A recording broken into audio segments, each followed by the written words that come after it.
Assalamualaikum warahmatullahi wabarakatuh. Singkat, materi padat itu bukan perkara mudah. Bapak Ibu, hari ini saya titipkan pesan Nabi. Ada 3 golongan manusia. Nabi pastikan pada hari kiamat, jangankan dapat syafaatnya, memandang wajahnya diharamkan oleh Allah. 3 golongan ini dipastikan celaka, berujung ke neraka. Melihat wajah Nabi saja haram, apalagi mendapat syafaatnya. Kata Nabi, salasun lam yara wajhi yaumal qiyamah. Ada 3 golongan manusia, nanti pada hari kiamat tidak akan pernah bisa memandang wajahku. Siapa yang pertama? Akun liwalidayh, anak durhaka kepada orang tuanya. Bapak Ibu, anak durhaka jangan mimpi dapat syafaat Nabi. Memandang wajahnya diharamkan Allah. Di lain hadis Nabi sampai berkata, ana bariun mimman lam yuaddi haqqa walidayh. Saya Muhammad berlepas tangan, kata Nabi, kepada anak-anak yang tidak memberikan haknya kepada orang tuanya. Hak anak kepada orang tua berbakti. Kalau Nabi sampai bilang berlepas tangan, mimpi dapat syafaatnya, mimpi dapat pertolongannya. Demi Allah, anak durhaka jangan berhayal matinya husnul khatimah. Saya berani memastikan, demi Allah, dari semua hadis yang saya kaji, tidak ada satupun jaminan anak durhaka mati husnul khatimah. Yang ada, sebelum anak itu mati, Allah segerakan azabnya di dunia semasa hidupnya, apalagi nanti setelah matinya. Bapak Ibu tidak sholat, tidak melakukan perintah yang lain, nanti azabnya setelah mati masuk kubur baru disiksa oleh Allah. Tapi khusus buat anak durhaka, belum dia mati, azabnya disegerakan semasa hidupnya. Mana hadis sahihnya? Babani yu'adzibani uqubatuhuma fid dunya. Ada 2 dosa besar, kata Nabi, yang tidak akan ditunda, akan disegerakan azabnya bagi pelakunya semasa hidupnya sudah diazab. 2 dosa besar itu lagi-lagi Nabi sebutkan, anak durhaka dengan orang tua. Yang ketiga, anak durhaka, sekali lagi saya ingatkan, anak durhaka jangan mimpi dapat syafaat Nabi. Mandang wajahnya diharamkan Allah. Yang kedua, anak durhaka jangan punya mimpi matinya bisa husnul khatimah. Yang ada su'ul khatimah. Sebelum mati masih hidup, azab dicepatkan oleh Allah. Yang ketiga, anak durhaka jangan mimpi masuk syurga. Mencium baunya, jarak 1000 tahun menuju syurga diharamkan oleh Allah. Mana hadis sahihnya? Inna rihal jannah tujad ala masira alfi amin. Kata Nabi, syurga itu punya bau.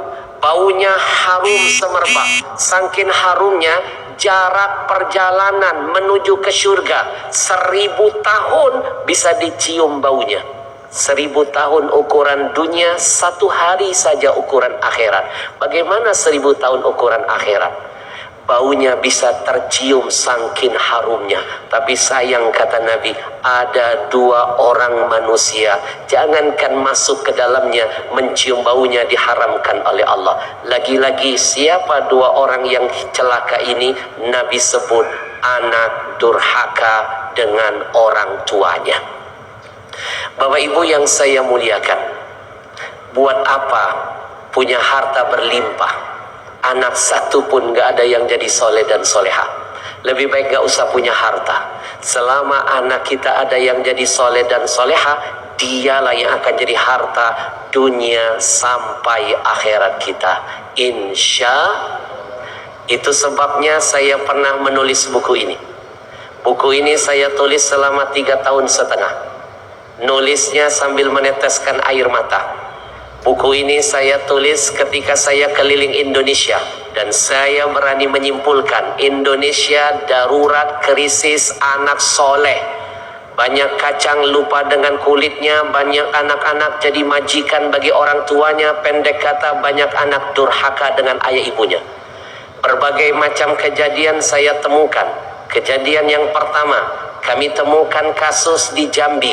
Ada anak remaja mengunci ibunya di kandang kambing. Dia tidur di tempat yang bagus, ibunya dibiarkan tidur di kandang kambing. Saya menangis sambil menulis dalam buku saya, pantas Indonesia banyak musibah. Jawabannya apa? Ada kacang lupa dengan kulitnya. Kejadian kedua kami temukan di kota Brebes. Anak kecil 12 tahun mukulin ibu kandungnya sampai babak belur hanya karena perkara sepele. Ibunya terlambat menghantarkan makanan untuknya. Tidak hanya sampai di situ, dia ambil gantungan baju, dia pukul ibunya, sobek bibir ibunya. Saya menulis dalam buku saya sambil menangis, pantas Indonesia banyak malapetakannya. Jawabannya ada anak tampil jadi majikan bagi orang tuanya. Kejadian ketiga kami temukan di Pulau Jawa, lebih mengerikan. Ibu tua, janda, wanita soleha, di hari tuanya semangat bekerja mencari rezeki yang halal demi nafkah buat anak-anaknya. Ia rela jadi kuli sawah. Panas terik matahari menyengat, ia tahankan demi nafkah halal anak-anaknya. Tapi sayang seribu sayang, tidak ada seorang anaknya yang mau membantu jihad ibunya. Ketika sang ibu tengah bertani, masuk salah seorang anak laki-lakinya, membawa parang di tangannya, memaksa minta uang 500.000 dari sang ibu. Ibunya nggak punya uang, dia kejar ibunya pakai parang. Berlari sang ibu, menangis ketakutan, ingin menyelamatkan nyawanya, lalu terjatuh di tengah sawah. Apa yang terjadi? Dia tebas leher ibunya. Terpisah kepala dengan lehernya hanya gara-gara uang senilai 500.000 saja.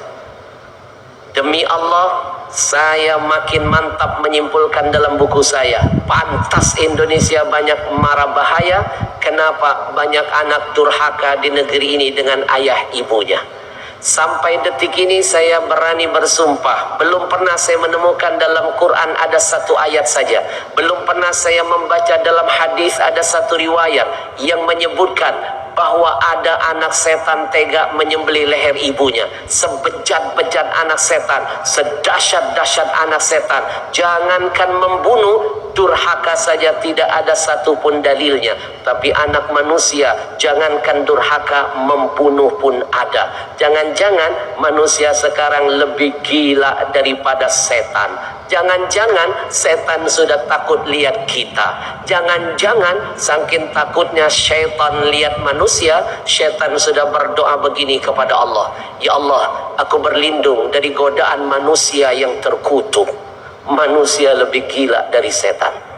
Itu sebabnya saya tulis buku ini, saya kasih judul dalam bahasa Arab, Al-Jannatu fi Baitika, ada surga di rumahmu. Siapa surga kita di rumah? Ayah dan ibu. Lebih dekat lagi ada di mana? Di bawah telapak kaki ibu. Tapi sadarkah kita semua, termasuk yang ngomong ini, kita ini sering nyari surga yang jauh, kita lupa surga yang dekat. Kalau saya kupas buku ini 1 bulan gak akan selesai. Tapi sayang waktunya tinggal 10 menit, saya singkat saja. Apa contohnya kita mencari surga yang jauh lupa dengan yang dekat? 1, tiap saat kita berdoa begini, ya Allah, jadikan anak-anak kami anak yang soleh dan solehah. Please ya Allah, minta anakmu jadi soleh, sementara dirimu gak ngaca. Kalau kamu masih durhaka dengan orang tua, mimpi besok panen padi, kalau hari ini yang ditanam rumput ilalang saja. Mimpi anak akan berbakti, kalau kita masih durhaka dengan ayah ibu kita. In ahsantum ahsantum li anfusikum. Kata Allah, semua kebaikan yang kau lakukan kembali buat diri kamu sendiri. Kata Nabi, ma fil aba fil abna, apa yang kita lakukan turun kepada anak-anak kita. Contoh kedua, baru 1 kali ketemu Habib, ketemu Ustadz, ketemu guru, ketemu kiai di satu pengajian, sibuk. Habib, Ustadz, doakan saya, doakan saya. Setiap hari kau temuin ayah ibumu, kenapa nggak kejar doa dari mulutnya? Jangan minta doa dari siapapun sebelum setiap saat kau kejar doa dari mulut orang tuamu. Bukankah Nabimu mengajarkan doaul walid liwaladihi ka doain nabi li ummatihi? Doa orang tua buat anaknya seperti doa Nabi bagi umatnya. Ada 3 doa yang tidak akan ditolak. Salah satunya doa siapa? Doaul walid liwaladihi, doanya orang tua buat anak-anaknya. Jangan cari doa yang lain sebelum dapatkan doa dari orang tuamu. Contoh ketiga, mencari surga yang jauh lupa dengan yang dekat. Makam-makam keramat jauh-jauh didatangin, batu nisannya dicium-ciumin, tanah kuburannya dikantongin. Orang tua keramat hidup satu rumah nggak diurusin. Orang tua kita lebih keramat dari keramat manapun, saking keramatnya. Jangankan mereka mendoakan kita, nyumpahin jadi doa. Doanya makbul, sumpahnya manjur. Betul?